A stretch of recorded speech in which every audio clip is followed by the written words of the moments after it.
आमर कौन हम कंकड़ा हे देखु कंकड़ा गाँ के मुझे भलसे धोईक आनी एबे लुण हलदी पकई गोल लुण हलदी गोल रखीदे आम कंकड़ा तरकारी जेहेतु करवा से तो मसला दरकार मुझे गोटे दीटा बड़ साइज पियाज टमाटो आलू आउ मु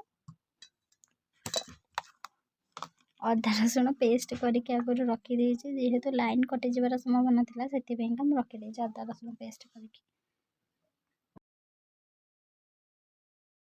एबे तेल ताती जाइए एबे आम काटिक रखिथिबा पियाज को सेथिरे दबा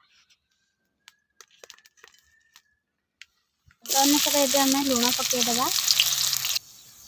पियाज एबे टिके ब्राउन कलर हे आसी एबे आम सेथिरे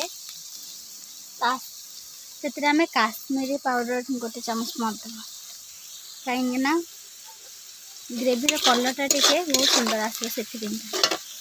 आम बाटिक रखिथिबा अदा रसुण पेस्ट को ताधिरे देदेबा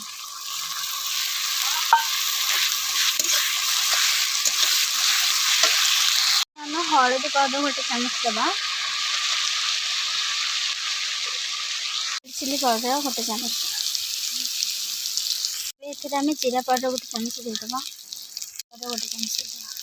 देदेबा रखिथिबा टमाटो को देदेबा लगे से पानी देदेबा चिकेन मसला गोटे चामच देदेबा आम गरम पाउडर गोटे मसला देदेबा भाजिक रखिथिबा आलू को पकई देते